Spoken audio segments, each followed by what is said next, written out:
வணக்கம்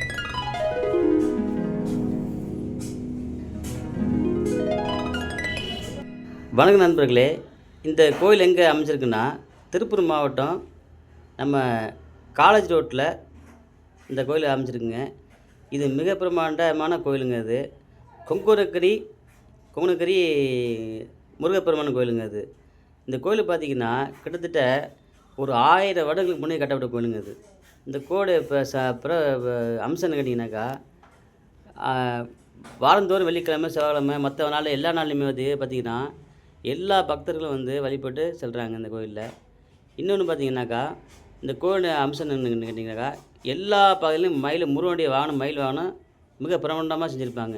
அழகழகா இருக்கும் பார்க்கறதுக்கு. மிக அற்புதம் இருக்குங்க. உள்ள என்ட்ரி ஆனோனையுமே நம்முடைய மூத்த நம்ம குலவிளக்கு விநாயகர் அவர்கள் முன்னே இருப்பாருங்க பார்த்தீங்கன்னா, இருக்காருங்களா?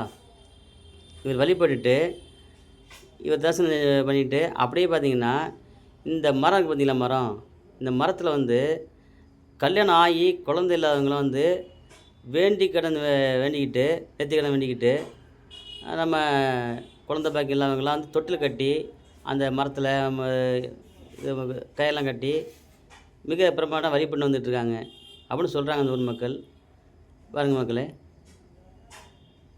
இந்த கோவிலுடைய அம்சம் பாருங்கள். இதுமாரி தொட்டிலம் கட்டி குழந்தை இல்லாதவங்க அந்த மாதிரி இருக்கவங்களாம் வழிபட்டு வராங்க. இந்த கோயில் என்ன கேட்டிங்கன்னா, மேலே வந்து கலர் கலராக இருக்குங்க. இப்போ புதுக்கப்பட்ட கோயிலுங்க அது, புதுசாக கட்டப்பட்டது. கீழே உள்ளது பழைய கோயிலுங்க. இந்த கோயில் 100 வருஷத்துக்கு முன்னாடி கட்டப்பட்ட கோயில்.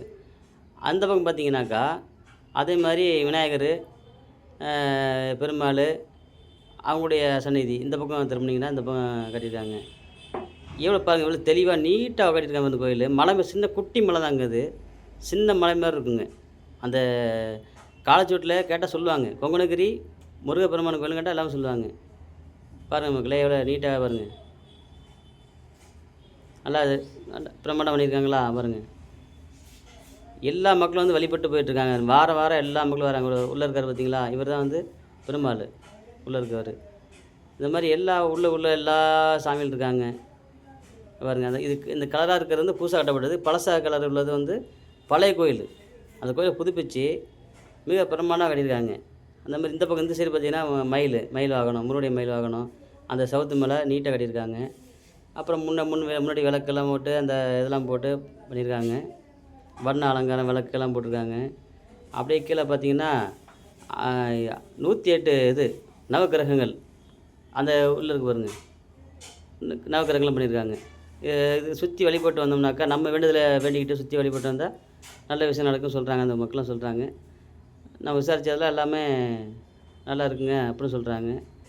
இங்கே பார்த்துங்க மக்களே, உள்ளே போயிட்டு சாமியை தரிசனம் பண்ண கேட்டோம். நம்மளை வந்து அனுமதிக்க மாட்டேன்னு சொல்லிட்டாங்க. சரி பரவாயில்லைங்க அப்படின்னு சொல்லிட்டு நான் அப்படியே கீழே இறங்கி வெளியே வந்துட்டேங்க. வெளியே படிப்பா ஸ்டெப்லாம் பார்த்திங்களா, வெளியே வந்துட்டோம். அப்படியே பார்த்திங்கன்னா இந்த பக்கம் மலை மேல் இருக்காங்களா முருகன். இது வந்து கார்த்திகை தீபம் ஏற்றுறதுங்க. கார்த்திகை மாதம் தீபம் ஏற்றக்கூடிய ஒரு விளக்கு முடி வச்சுருக்காங்க. அந்த மாதிரி பாருங்க, எல்லாம் சிறப்பாக பண்ணியிருக்காங்க பாருங்கள். இந்த சைடு பார்த்திங்கன்னா தேர், இந்த ப்ளூ கலர் தேர், உள்ள தேர் இருக்குங்க, குட்டி தேர் வச்சுருக்காங்க. இது வந்து அந்த முருகனுடைய அந்த அந்த திருவிழாறப்ப தேர் இழுப்பாங்களாமா, தேர் இழுத்து கொண்டாடுவாங்களாமா, அந்த மாதிரி வச்சுருக்காங்க.